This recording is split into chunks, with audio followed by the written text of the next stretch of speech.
Elizabeth Ferguson, and she's a beautiful woman at the end of the table over there, and she's more than 15 years old, so, but not much. But anyway, she's representing Fire and would like to deliver to you a petition that she has here from voters and individuals in the state of Arkansas who are considering, or not considering, that are considerably upset with what's being transpired and trying to forced on us by President Bush, Kennedy, McCain, and Sessions, and others.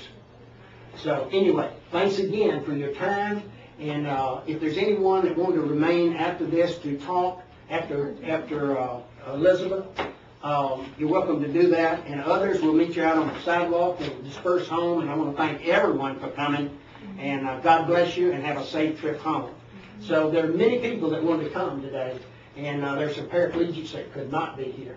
There are a lot of veterans groups that wanted to be here. It's a short-fused operation, and that's because of our letter had to be scratched out down there, but please understand it was the best we could do at the time allowed. So anyone wants to say after Elizabeth, then please feel free. And I thank you, and I thank the senator very much for his vote for that Bitter amendment. He really's got it. I know Senator Bitter too, and I also know John McCain. But let's see what I want to say there. But anyway, my wife and I are also old classmates of Senator Pryor the first. So we started the freshman class at Henderson with him, and we know him through the sophomore class. So anyway, I thank you so much for your time. Now I'll turn it over to Elizabeth. I just wanted to add to some things that were said here today, like, for instance, the media and politicians, some, not all, say illegal aliens don't affect politics because they can't vote. Okay, which is what a lot of the media reports, and we all know that is just, a lie. And so, whenever I was doing this research, this is what I came up with. And okay, just by being counted in the census, illegals give political power to special groups. Many illegals fraudulently vote anyway, and there is strong evidence that some key elections have been upset by illegal voters. Politicians represent the people, even if those people are illegal aliens. Since the number of representatives in Congress is fixed, any increase in population in California, example, which I live there also, due to illegal immigration will require more representation for that group while taking away representation from people in other states. Most politicians that represent areas of large illegal population vote in the interest of illegal aliens since they are the ones they represent. On the state level, it is clear that politicians like Governor Davis of California, California Speaker of the House, California Senator, and California Assemblyman, etc., all want laws changed in the interest of illegal aliens. And this was going to be a question for Senator Pryor. I was going to ask, does he agree or disagree with this statement, and does he believe that Arkansas is headed down the same direction as California? Also, that was just on the voting, and then you guys were talking about, I guess, how they come over here working hard, this and that. People say that all the time, but basically, wouldn't, they say the illegals have good work ethics. But it doesn't matter work ethics or not, isn't it irrelevant considering they're here working illegally? And the cost. And yes, and that even the ones that do pay taxes, they receive more in services than what they pay into. In the order of $10 million a person. And tax deductions. And then with you saying they slap their business, Padre and Pedro lawn care, okay, on the side of their thing. Well, I'm an independent person. I don't work for a boss. I work for myself. And I reap the harsh benefits of that at the end of the year. So, if they're paying taxes, well, what about the independent taxes? You get charged, you get basically fined for being independent. Because I have to pay out a crap load every year. Yeah, self-employment tax is no joke. And also another thing that, and I've never heard this come up or anything, but, you know, they get forged and fake Social Security numbers or maybe even tax ID numbers and driver's license.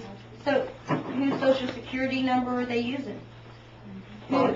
Because I was a victim of identity theft. And when I pulled up my credit report on Experian, Equifax, and TransUnion, Right. okay, there was all these outrageous fines and everything. This is whenever I lived out in California, but we all know it can happen anywhere because they are everywhere. And, you know, so basically somehow they didn't steal my driver's license or Social Security number, but somehow they got a hold of that. You know, do you feel that, or, and this was a question for Pryor, and you feel free to answer these, I'd like to know your opinion too. Do you feel like that's promoting identity theft? They just want, you know, they need a number so bad, they got to come over here and work, whether it's legal, fake, forged, because identity theft is on the rise from that, and as being a personal victim, I'm a little bit probably more upset about than anybody else if it hadn't happened to them. Well, I guess in answer to your question, personally, no, I don't think anyone's in favor of identity theft because of the heartache and the financial hardship that it causes, and that's going on worldwide, not just with illegal aliens. We've got folks that make it, it's an industry. I've had personal friends that have been impacted about having Social Security numbers and other credit information stolen, and it takes literally years to get it corrected. And another, just one last thing was the, like, and I just wanted to address what the media and some politicians say about the cost of not educating undocumented children is higher than the cost of educating them. And I came up with this resolution. This is my personal preference, and I don't know, I'm just speaking for myself. This kind of statement is absurd. It assumes that disallowing illegal alien children into our schools and or deporting them is not an option. The idea that undocumented children are being punished for the bad deeds of their parents is ludicrous. Undocumented children already have citizenship in another country that is responsible for their education. In California schools, for example, have a don't ask, don't tell policy regarding who gets to go to school, and this policy is a powerful magnet that attracts illegals to California and other places who will be passing this law. And the costs are enormous. Undocumented children are being rewarded and not punished. And I was wanting to know if you agreed with that or not. Well, it's like this school. We have a school teacher in California, and correct me if I'm wrong, but for every student they have, whether he's illegal or not, Title IX kicks in, right? Got to get that money. That's why they want you at school every day. Every day you miss school, they lose that money. And they won't, they don't care if they're illegal or not. This whole problem comes down to money. It's all money. So does Pryor support I'd like to say government schooling?